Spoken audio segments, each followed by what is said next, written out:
సిసిరో అనేటువంటి చరిత్రకారుడు ఇట్లా రాస్తా ఉన్నాడు యేసుక్రీస్తు ప్రభు వారి గురించి. ఆయన సిలువ దర్శనాన్ని గురించి రాస్తా ఉన్నాడు. సిసిరో అనేటువంటి చరిత్రకారుడు.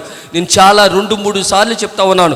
నేను చెప్పే మాటలు కళ్ళబొల్లు కథలు కాదు, చరిత్రల నుంచి చెప్తా ఉన్నాను. యేసుక్రీస్తు ప్రభు వారి శరీరం ఎట్లున్నదో ఆయన చెప్తా ఉన్నాడు. రాత్రంతా కొట్టేశారు కదా, 39 కొరడా దెబ్బలు కొట్టేశారు కదా, ఆయన శరీరం ఎట్లున్నదో తెలుసా? 200 గుండు సూదులు ఒక్కసారి గుచ్చితే ఎట్లుంటుందో అట్లున్నదంట. రాత్రంతా రగిడిపోయింది శరీరం, చీరుకుపోయింది శరీరం. అలాంటి శరీరం మీద కనుష్ అనేటువంటి వస్త్రాన్ని ఇలా నొక్కారు. రాజులు ధరించుకునే వస్త్రం, చెమ్కీలు ఉంటాయి.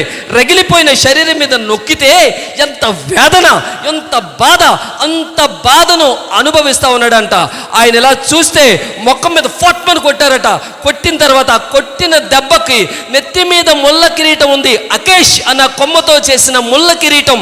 ఆ ముళ్ళ కిరీటంలో నుంచి వచ్చినటువంటి రక్తం కంటిలోకి వచ్చేసి కళ్ళు మండిపోయి కళ్ళు మూసుకుంటే అన్నారట, నిన్నెవడ కొట్టాడో చెప్పు, నీ మీద ఎవడేశాడో చెప్పు అని ఆయన చేతిలో అంజూరపు కొను పెట్టి, యూదుల రాజా అంటే వదకు తేబడ గొర్రెలాగా మాట్లాడలేదు.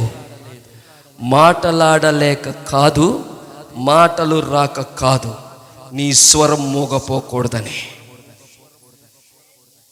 నీ స్వరం మోగపోకూడదు, అది శ్రావ్యంగా నీ జీవితంలో ఉండాలని ఆయన మౌనమైపోయాడు. స్వేచ్ఛగా మౌనమైపోయాడు.